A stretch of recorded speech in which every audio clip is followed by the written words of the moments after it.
curiosity abounds. I love being in Wellington, absolutely love it here. I love the cafe scene, love the cafe culture here. Went into a cafe the other day, I love finding my little favourites. Went up to the front and spied something I wanted to eat. A lovely salmon croissant.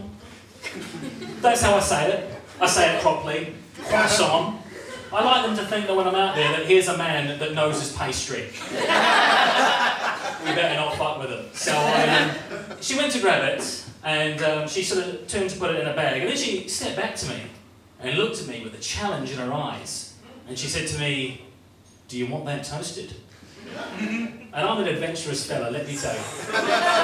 So I said, yeah, why not? You only live once, don't you? Toast it. She said, okay, I will. And she took a step towards the toaster again, then took a step back to me and said, I must warn you, the only thing with toasting the salmon croissant is it does tend to ruin it.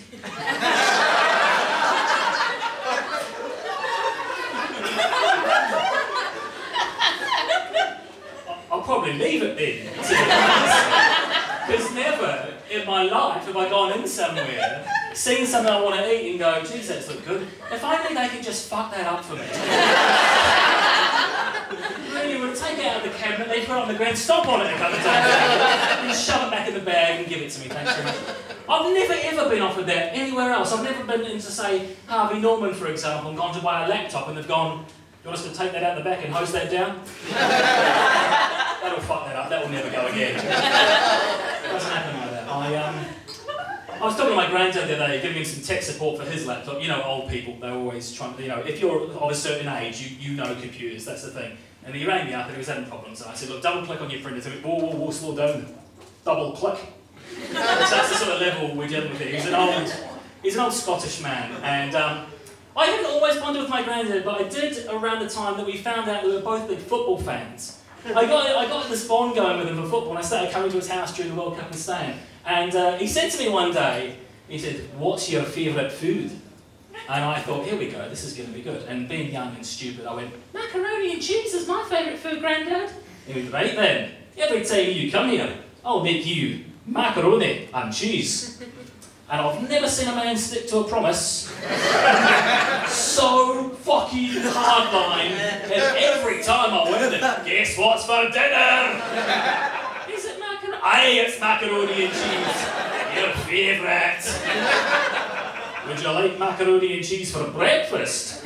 Not really, but aye, of course you would. It's your favourite. I was having that much macaroni and cheese. Honestly, now I'm fucking sick of it. I can't stand the sight of it. I can't stand the smell of it. He made that much of it. He was feeding it to me like I was a foie gras goose. One time he came to stay and he made a bucket's worth of macaroni and cheese. Do you know how I know it's a bucket's worth? Because we had to go and buy a fucking bucket. We didn't have a vessel that could hold the commercial quantity of this shit that is cooked. I don't know if anyone's seen that Johnny Depp movie Blow, where they've got all the cocaine wrapped up nicely in bricks. It was like that in my fucking freezer. I wish I'd thought about it more and named a more expensive food that I could have flicked off at school. For a profit, I could have been a millionaire. What's your favourite food? Saffron and crayfish. It's my favourite food. But I was watching TV the other day, and I'm sure you've all seen the Cigna funeral plan ad. Yeah? What an ad that is. It's a lovely ad. It always features couples, and they're always talking about planning the man's funeral. Never the woman's. They always assume the man's going to pop off first. And the women are all sort of rubbing their hands, and the men are talking about their ideal funeral. And one of them says he wants to go out to the bagpipes. No points for originality there, mate. And then one guy says, this has puzzled me, he said, I want a really nice service. I don't want them to just chuck me by the side of the road in a bin bag. I didn't know there was a fucking option.